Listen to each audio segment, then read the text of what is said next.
We're live. We're here with Anna Cole. We are having some technical difficulties. I think I've my microphone has melted or something. I think actually what it might be is that humidity factor of I don't know, water evaporates and then it condenses and it goes through the water cycle. So I think something's going on there. I've had this microphone for like years, at least 3 or 4 years now. So if it's broken, I don't know, I got a significant amount of, I got some time out of it. So uh, I guess it's time to buy a new microphone possibly. Yeah, so we're here. Most of the people I've interviewed so far, my strategy is to sort of skim through their articles and ask them to elaborate or explain things that they've written about. Um, for you, you have this work called Out of Lockstep, which is not on Substack. Can you talk to me a little bit about what that is and explain what that project's all about? Yep. So it's not on Substack as much, although I'm going to be writing more about it on there. The reason for that is that it's a visual art piece. It's not really a written thing. And it's similar to something like Meow Wolf, where you walk through and the art is all around you. It's not one piece, it's a full immersive experience. So far, I've done one preview in New Hampshire, and then I have another preview that will be happening in a gallery in Chelsea in New York, and that's happening early next year. So there's a few different rooms in this. The first one is a tunnel that people go through where there's recordings from 2020 and 2021 that basically tell the historical events that happened almost like it's a radio show. So there's the talking heads, there's some comedians, there's the soundtrack of like people banging pots and pans in New York, people singing on their balcony. There's a whole wide variety of things. And something I try to do throughout Out of Lockstep is to show multiple different perspectives on how the lockdowns affected people and what happened. So, for example, in the sense, what I call the sensory deprivation room, that's what my business partner joked that, like, that's what we've been calling it in development is the sensory deprivation room. It's a dark tunnel, you've got the sound playing. And then we also have these different dots that make fun of the 6 feet apart ones. So, for example, there's one that's like, keep Karen 6 feet away from the manager, or keep Trump 6 feet away from the bleach, maintain a 6 foot 6 goose distance on all Ottawa roadways, and it shows the truck convoy. So there's all these different riffs on the 6 feet apart thing and different like rules that society had during the lockdowns. And then that tunnel leads into what's called the Shrine to the Science trademark.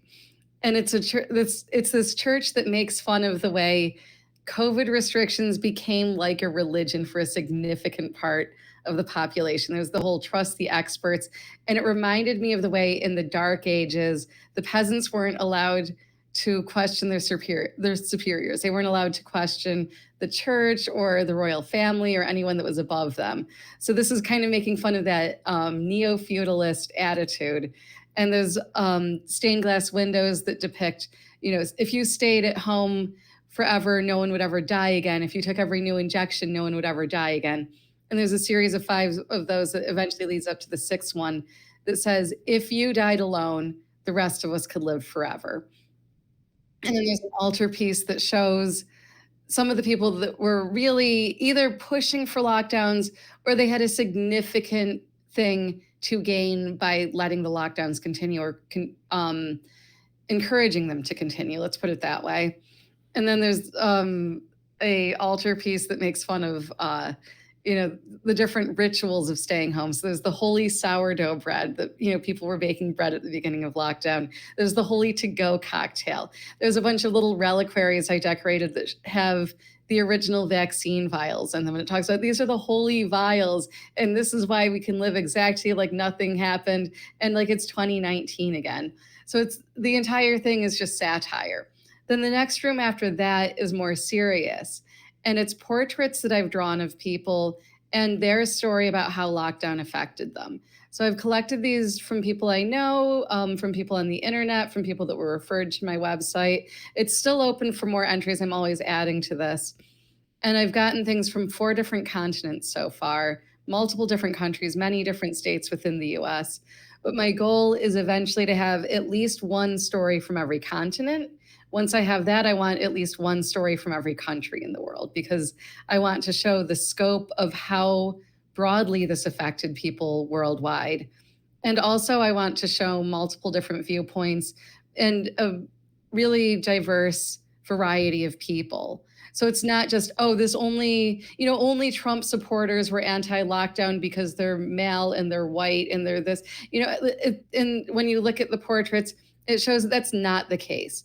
There's a huge variety of people on both sides, both the people that got vaccinated, the people that didn't get vaccinated, the people that were against lockdowns, the people that were for lockdowns, and so forth. So, yeah, so towards the end, it's really about building empathy between people because I think that the lack of empathy is one of the worst things that happened during COVID, where people couldn't even empathize with their own close friends and family members during that time. And there was so much division. And when I was in New Hampshire, I went to a support group for unvaccinated people. And there was one person in that group who was talking about how she has a friend who's from a large Italian family where the entire extended family lives close by, which is not usually the case in the US. So that's unusual to begin with. And before the lockdowns, they would get together every Sunday to have dinner together. And they did this for years. Then the vaccine stuff happened, and the family split up over that. They haven't had their Sunday dinner together since that happened. So, one of the things I'm really trying to explore with Out of Lockstep is how do you move past those divisions, especially with people that you were close to, but also with people that you weren't necessarily close to begin with? Like, how do we go back to seeing each other as humans, not as digital avatars, not as potential vectors for disease, but just actual complex human beings, not as members of one team or another? I mean, that I think I can personally attest that that's very real, and I think that so many of the like you're coming from an artistic perspective. I think a lot of the analysis of the lockdowns that I've seen, and this is just kind of because this is the perspective that I tend to be attracted to, maybe is more quantitative. It's more like, okay, what was the economic effect of the lockdowns? Or we'll Mm. measure like suicide rates and we'll see how that compared. And some people were actually saying, well, public school is so oppressive, almost along the lines of some of the problems you're highlighting. Public school is so bad for kids, or they're locked in this like prison system, essentially K through 12, that being outside of school was better for kids, and then there was other data. And so there were arguments on both sides, and people were trying to, measure excess deaths and things like that. Um, but one of the things that's, I think, really hard to quantify is those family relationships. Like, Mm. and then to even ask people, if you went to that family and you said, why don't you still get along? They would come up with probably other reasons besides the initial lockdown dispute that have evolved out of that. And so there's this process of Mm. rationalization and self deception where you initially choose not to like somebody or have a dispute over one thing that later on kind of becomes irrelevant, but in the meantime, you sort of generate additional excuses of why not to like them. And it's, there's a lot of almost in like geology or something, we have this sedimentary layering of rock, and there's this ultimate like foundational, layer where it kind of all began, and you can go back in the history and find that. And I think that's kind of part of what you're doing here is saying, there's so much noise, there's so much data, there's so many arguments regarding science, but how can you quantify family relationships? How can you quantify, someone isn't going to go to your wedding years down the line, or, whatever, however that manifests for somebody. And I think that's more in the realm of our personal mythology, our identity, who we are, so many people, I think, became defined by this social disturbance. People were defined as, I am in defiance of this. So Mm. for me, I kind of was like always ahead of the curve. That's kind of my personality. And so in February and, well, early March, um, before anyone was really taking precautions, I was like really following the news and telling my friend, you got to get out of the stock market and the market's going to crash. Oh, And wow. then, March 14th or, 12th to the 14th rolled around, and I started working from home, and my roommate left, and so I was alone in this apartment, and I was like paying my friend to come and drop off groceries, and then they would be like, "Hey, can you come out and give me a hug?" I was like, "Can't risk it.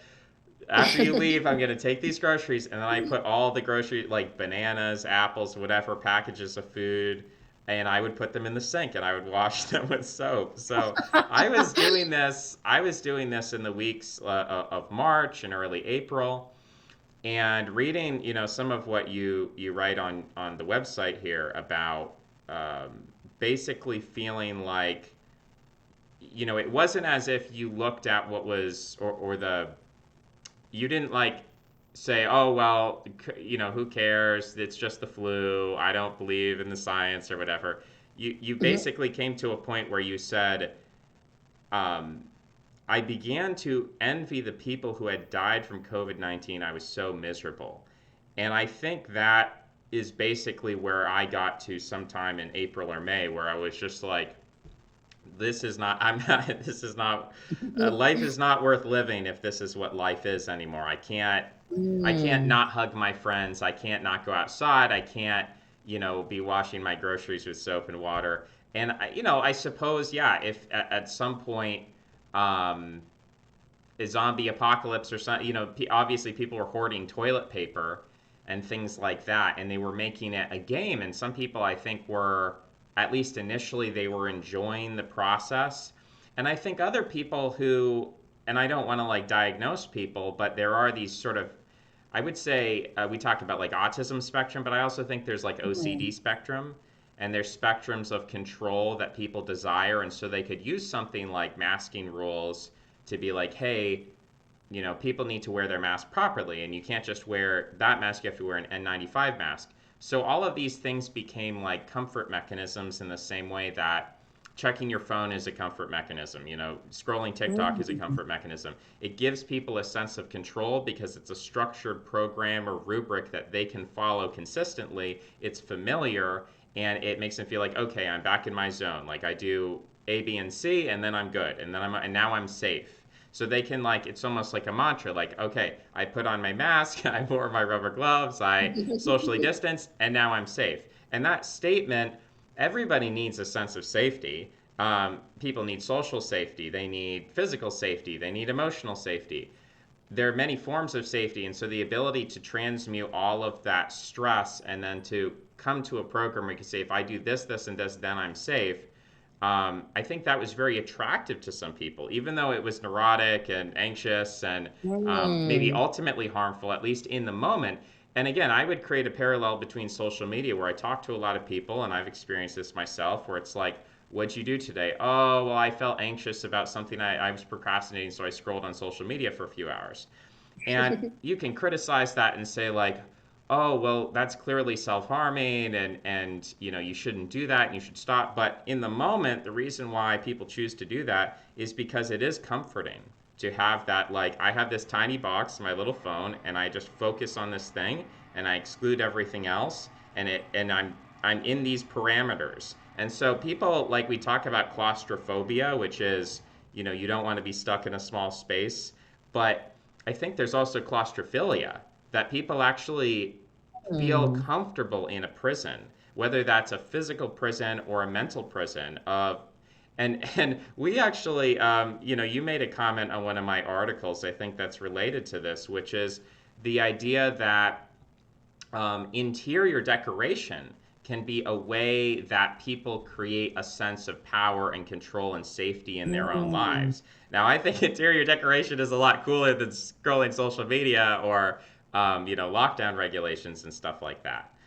So it's not that these things are coming from like a negative place necessarily. And I think also we share this behavior with animals, like beavers form dams and birds form nests Mm. and so on, spiders form webs. So it's not a purely, I think it transcends even just the human experience. But maybe you can also speak to that connection and your wider um, kind of how you experience the artistic process and what that means to you in a more general sense outside of this project. Yeah, I mean, that's all very interesting insight, and, that is interesting to look at it through the lens of, like, people wanting control, because, like, I think that there are times where I do have a little bit of an OCD tendency, and I think a lot of people, that work in visual design stuff tend to do that because perfection is really rewarded, and you want things to be good quality, you know what I mean? For example, before the lockdowns happened, one of the things I was doing was costume designs, and I had learned all the couture techniques and all the really high end stuff. I was working on stuff like New York Fashion Week. I was making dance costumes, that sort of thing. So I know how that can be to get really, really into like the precise details. There's a lot of control that goes into design, like getting the things to fit properly. Do the colors look good together? Are the stitches perfect? Did you finish the edges the right way? So yeah, I think there's definitely like I think with art there's always a balance of like order and chaos, and some art forms are more on the chaos end, others are more on the order side of things, and within any art form you'll see both. So for example, with the fashion or costume design stuff, of course, it usually does lean more towards the order and control side of things. But then you look at punk fashion or the things that Vivienne Westwood was designing, and then you can see where the chaos comes into it, the element of the unexpected. So you really do need both order and chaos. But I wonder if people nowadays lean more into the order side of things because the world feels chaotic and out of control, maybe because of the pace of how technology has changed over a lifespan or the way social things have changed. If you think about people that were born at the end of the 20th century, how many changes in technology have we seen? I remember when AOL was a new thing and the internet was completely separate from real life. I remember when smartphones were introduced, how that changed culture. So I wonder if people do feel a lack of control, or a lot of the complaints you tend to hear from millennials is like, I'll never be able to afford a house. I'll never have a family. I'll never have the things that I wanted. So I think maybe some of that need to control or need to feel like people have control at least might be coming from that sense of loss or grief that they had long before the lockdowns began, and from that sense of the world is too chaotic and overwhelming right now. I think viewing putting it in that historical context and not just seeing this as a isolated society was doing perfectly before the lockdowns and we just need to go back to that and everything is great. Nope. Yeah, so understanding that um, we got to this point, or the lockdowns are part of a larger historical process, and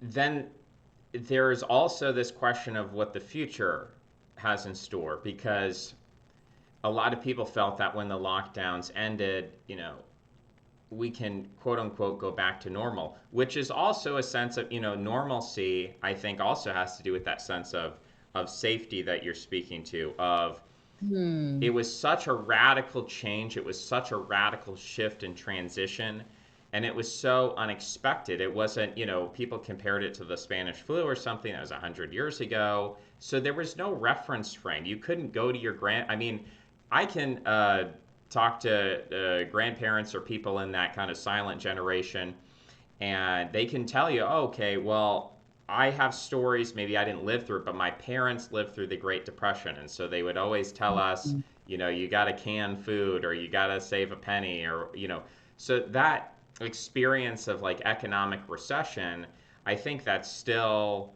a part of our historical memory. So people have a reference frame to go back to and say, hey, this isn't a new thing. We've been here before. This is like this.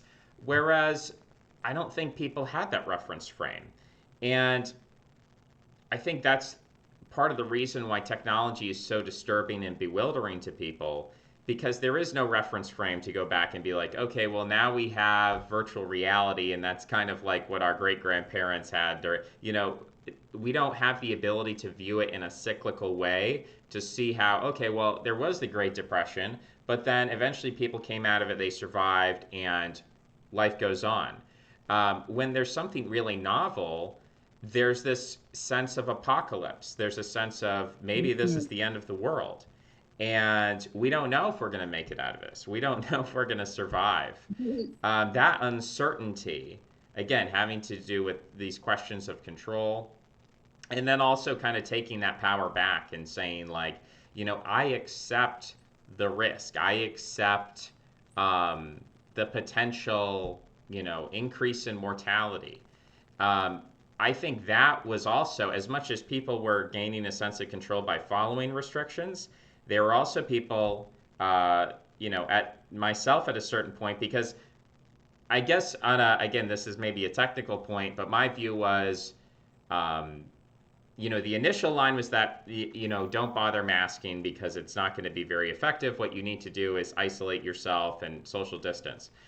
And that changed later on, and I had a lot of disputes with people about what the timeline of that was, but that was what I was going on, and so I never even bothered to purchase a mask or really wear a mask. um, and there were periods where I would go into, I mean, I had to go to the grocery store, for example, or I went to the gym, and it was interesting to see different contexts and different spaces where, if I wanted to do physical therapy, I noticed that the people there wouldn't, or they would be wearing their mask incorrectly, or they would put it on when I came into the door, being beside themselves with the coworkers, and then, I'd say, hey, I'd like to sign up. Mm. Oh, you got to wear a mask in here.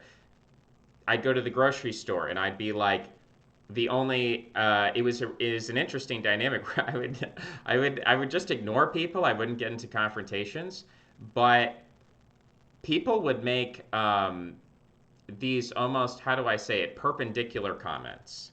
Like Oh. no one would look at me, stare at me, point their finger and say, "Hey, you need to put on a mask," or "Hey, here's a mask," or something.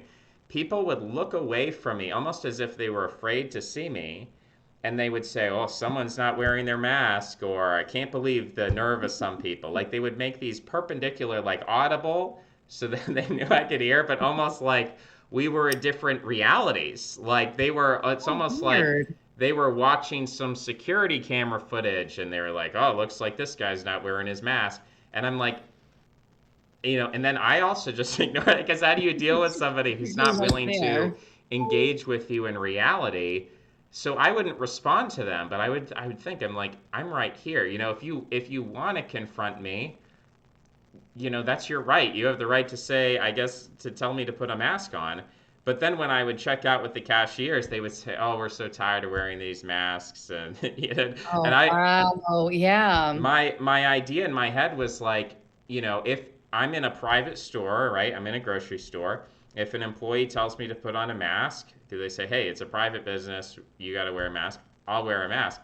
I was never told to do that. So there were these different forms of tensions, and then I would go to the gym and it would be a completely different situation. I'd be in the majority, Mm. and I think that's due to the gym was a different cultural context. People were choosing to go to the gym, and there's all sorts of associations with that. They have their own self-conception of health and fitness as something that they have agency and control over. So you're talking about a Right. selected group of people where, yeah, there were people wearing masks in the gym, but the staff wasn't, and the majority of people weren't. So it's interesting to see how within society, you could, I mean, there's a lot of talk about political polarization, but I think there was structural polarization, lifestyle, cultural Mm. polarization, subcultural polarization.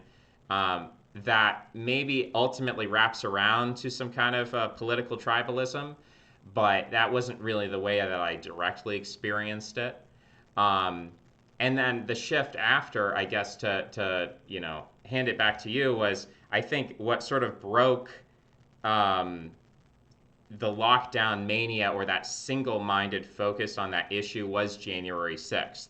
And then that became a Yeah. totally new, it sort of like broke that paradigm and I think allowed people to obsess about like a new issue, which is, it wasn't really a good thing, but still, I think that was the period where I started to think that, okay, maybe this is a sign that we're moving beyond this, and something new is going to come. And certainly, my life changed significantly after that. Not directly because of that, but indirectly. Mm. So yeah, I guess the summary of that spiel is that um, there is there is a history that leads up to the lockdown, that without that history we could have never arrived at that point. And then there's also this future that we're looking forward to, that um, you know we can't just say, okay, things have gone back to normal. We have to view that as,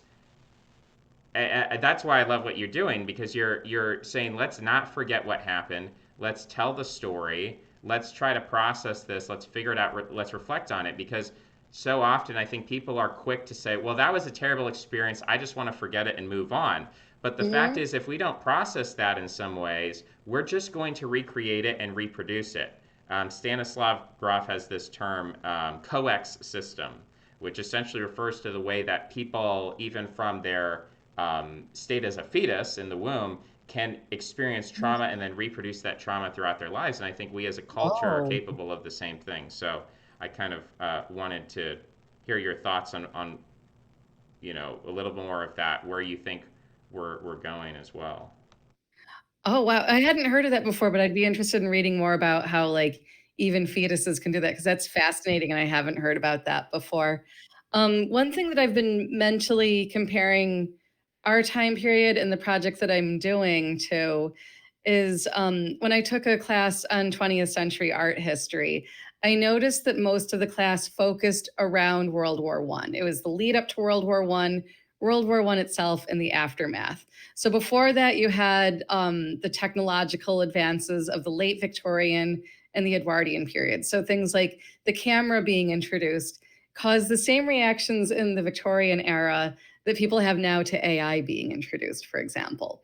So there was already this sense of anxiety around, oh, things are different now. Like, the 1900s were not the same as the 1880s or the 1870s. The 1910s were not the same as the 1890s. Like, each of those decades was very different stylistically, culturally, technologically. There was like a very rapid pace of change, and people were like, oh, I don't know how I feel about this. And some artists leaned into it. Some of them continued to do more traditional photorealistic stuff. But then after World War One happened, what most artists were doing directly or indirectly was processing that World War One had happened and that the world they knew in the Edwardian era and the late Victorian era was gone and it was never coming back. And I feel like I'm doing kind of the same thing with Out of Lockstep, where it's not that my the world around me was stagnant and not changing. It was always changing from the time I was born. The 1980s are not the same as the 2000s or the 2010s, for example. So it is about, taking that, and you don't go around the trauma, you go through it. Because what you're talking about is, oh, yeah, people have this trauma and then they want to forget. That's actually how PTSD develops, because that idea isn't processed. It's not taken into your long term memory and stored there as something that already happened. It's just knocking around in the brain as something that's still currently happening because it hasn't been processed. And also, how are you going to learn from anything and not repeat mistakes if you don't process things, if you don't acknowledge that they happened, if you don't question some of the narratives and question some of the things that you think you're sure about? Yeah. And then the other thing is, you mentioned that you think the lockdown stuff ended around January 6th. For me, that was not the case. I actually have a dot in the exhibit that has a picture of Putin on it.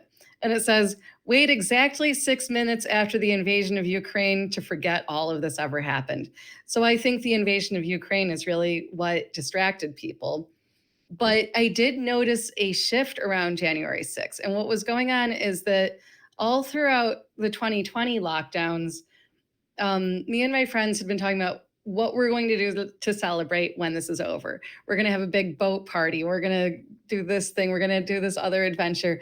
And then one of my favorite events to do in New York City or in that area was called Colossal Con East. And it's a big anime convention that it's at a water resort in the Poconos. So you have like all the costumey stuff, and then you've got the water park and all this fun stuff going on.